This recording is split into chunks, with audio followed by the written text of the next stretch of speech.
Hello friends, welcome to my channel मिगूस physics. आज की वीडियो का हमारा टॉपिक है डिस्टेंस टाइम ग्राफ। तो चलिए स्टार्ट करते हैं। देखिए, डिस्टेंस टाइम ग्राफ क्या होता है। जब भी किसी ऑब्जेक्ट की पोजीशन को हम टाइम के साथ चेंज होता हुआ किसी ग्राफ के थ्रू रिप्रेजेंट करते हैं, किसी लाइन के थ्रू दिखाते हैं, तो उसको हम डिस्टेंस टाइम ग्राफ कहते हैं। The change in the position of an object with time can be represented on the distance time graph. Okay, in this graph, time is taken along the x-axis and distance is taken along the y-axis. देखिए, ठीक है। जैसा कि हम इस graph में देख भी रहे हैं कि जो डिस्टेंस है उसको हमने वाई एक्सिस पे दिखाया है और जो टाइम है उसको हमने एक्स एक्सिस पर दिखा रखा है। ठीक है। Distance time graph can be employed to show uniform speed, non uniform speed of object and also its rest position. Okay, तो देखो ये जो लाइन है ग्राफ की जो आप देख रहे हैं ब्लू कलर से, वो क्या दिखा रही है? डिस्टेंस जो ऑब्जेक्ट ने कवर करी किसी पर्टिकुलर टाइम पीरियड पे। ठीक है, उसको हमने जैसे डिफरेंट पॉइंट्स को एक लाइन के थ्रू ज्वाइन किया है और हमें डिस्टेंस टाइम ग्राफ मिल गया है। ठीक है, तो देखिए इसमें 4 पॉइंट हैं, point A, point B, point C and point D. हम 4 पॉइंट लेकर के चल रहे हैं और इन चारों पॉइंट में हमने अगर डिस्टेंस देखें, देखिए पॉइंट ए पर, तो पॉइंट ए पर जो डिस्टेंस है वो कितनी है? 20 मीटर की डिस्टेंस है और वो कितने टाइम में कवर की है? 10 सेकेंड में। उसके बाद दूसरा पॉइंट बी है, पॉइंट बी में कितनी डिस्टेंस कवर की है ऑब्जेक्ट ने? 40 मीटर, और वो कितने सेकंड में की है? 20 सेकंड में। ठीक है, तो इस तरीके से हम सी पॉइंट को भी देखते हैं। 60 मीटर की डिस्टेंस कितने सेकंड में कवर की है? 30 सेकंड में। ऐसे ही डी पॉइंट, और हमने इनको ज्वाइन किया। अब देखिए यहाँ पर हम कह रहे हैं uniform speed, non uniform speed of object and also its rest position. ठीक है, तो ये वाला जो ग्राफ हम देख रहे हैं ये किसके लिए है? यूनिफॉर्म स्पीड के लिए। अब यूनिफॉर्म स्पीड का मतलब क्या है? ठीक है, यूनिफॉर्म स्पीड का मतलब कि एक कांस्टेंट स्पीड से ऑब्जेक्ट का मोशन हो रहा है। अगर हम पॉइंट ए पर ऑब्जेक्ट की स्पीड निकालें तो कितनी स्पीड होगी? स्पीड इक्वल टू क्या होता है? Distance upon time. तो डिस्टेंस कितनी है? 20 मीटर और टाइम कितना है? 10 सेकेंड। तो 20/10 कितना आएगा? 2 मीटर पर सेकेंड। ऐसे ही आप बी पॉइंट पर अगर स्पीड निकालेंगे तो कितनी आएगी? 40 मीटर अपॉन में 20 सेकेंड। तो 40/20 डिवाइड करेंगे तो कितना आएगा? 2 मीटर पर सेकेंड। ऐसे ही हम सी पॉइंट पर और ऐसे ही हम पॉइंट डी पर भी स्पीड निकाल रहे हैं। ठीक है, तो जो डिस्टेंस टाइम ग्राफ होता है वो हमें उसका जो स्लोप होता है वो क्या देता है? वेलोसिटी। तो किसी भी, अच्छा स्लोप क्या होता है कि कोई भी लाइन आपको दी गई है, कोई भी ग्राफ दिया गया है, तो उसमें slope equal to delta Y upon delta X होता है। यानी कि वाई जो कोऑर्डिनेट है उसका डिफरेंस अपॉन जो एक्स कोऑर्डिनेट है उसका डिफरेंस। देखिए अगर हम पॉइंट बी से सी के बीच में स्पीड निकालेंगे तो हम क्या करेंगे? या वेलोसिटी निकालेंगे। ठीक है, तो वेलोसिटी का v equal to delta D upon delta T. तो एक बात हमें जान लेनी है कि जो डिस्टेंस टाइम ग्राफ है उसका स्लोप हमें क्या देता है? स्पीड देता है या वेलोसिटी देता है। ठीक है, अगर स्ट्रेट लाइन मोशन हो रहा है, कोई डायरेक्शन चेंज नहीं है, तो वो हमें क्या देगा? वेलोसिटी या स्पीड को हम एक ही कह सकते हैं। तो वेलोसिटी देता है क्या? डिस्टेंस टाइम ग्राफ से हमें क्या मिलती है? वेलोसिटी।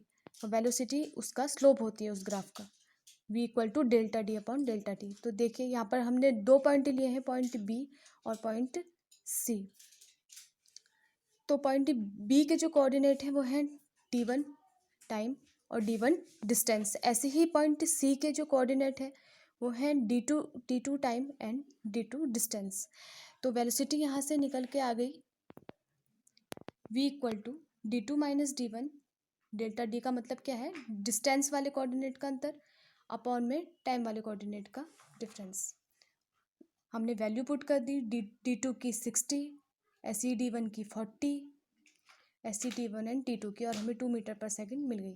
तो V A, V B, V C, V D ये सब बराबर है और इसलिए ये जो स्पीड है ये यूनिफॉर्म स्पीड का मोशन है और एक तरीके का यूनिफॉर्म मोशन है, ठीक है।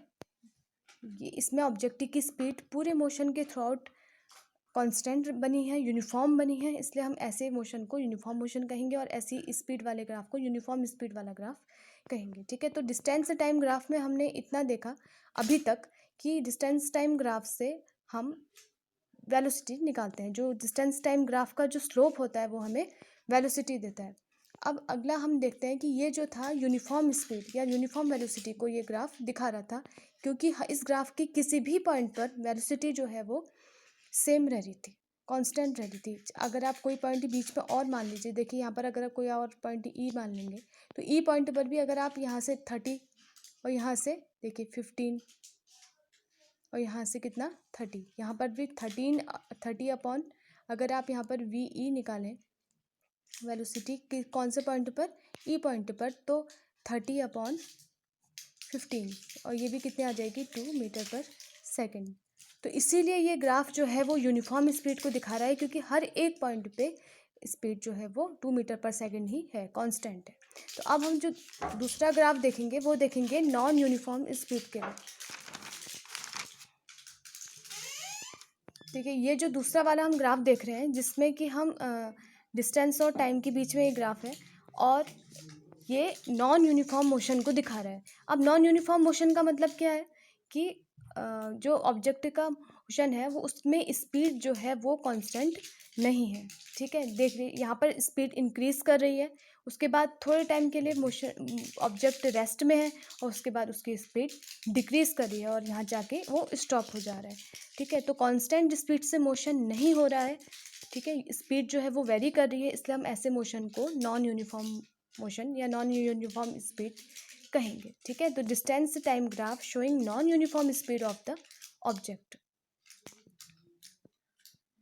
अब देखिए इसको इस ग्राफ में ये ऑब्जेक्ट का मोशन है, पॉइंट ओ से लेकर के डी तक, पॉइंट ओ से लेकर के डी तक ऑब्जेक्ट की स्पीड इंक्रीज हो रही है।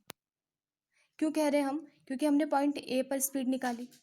स्पीड निकालने के लिए हम सेम फार्मूला यूज़ करेंगे, डिस्टेंस अपॉन टाइम। तो डिस्टेंस कितनी है यहाँ पर, मान लीजिए 5 और 10 के बीच में 7.5, ठीक है, अपॉन में ये 2 आ गया, ठीक है, 2 सेकंड पे। तो जब हमने स्पीड निकाली तो 3.7 मीटर पर सेकंड आई। ऐसे हमने पॉइंट बी पर स्पीड निकाली जो कि 4.3 मीटर पर सेकंड आई। ऐसे हम सी पर निकालेंगे तो इस तरह से स्पीड जो है वो इंक्रीज हो रही है, कांस्टेंट नहीं है। ऐसे ही पॉइंट डी तक। अब पॉइंट डी, इसलिए हम कह रहे हैं कि from O to D increasing speed हो रही है ऑब्जेक्ट की। उसके बाद पॉइंट डी से ई तक, देखिए पॉइंट डी से ई तक जो डी पॉइंट पर ऑब्जेक्ट है कितनी डिस्टेंस पर है, 30 मीटर की।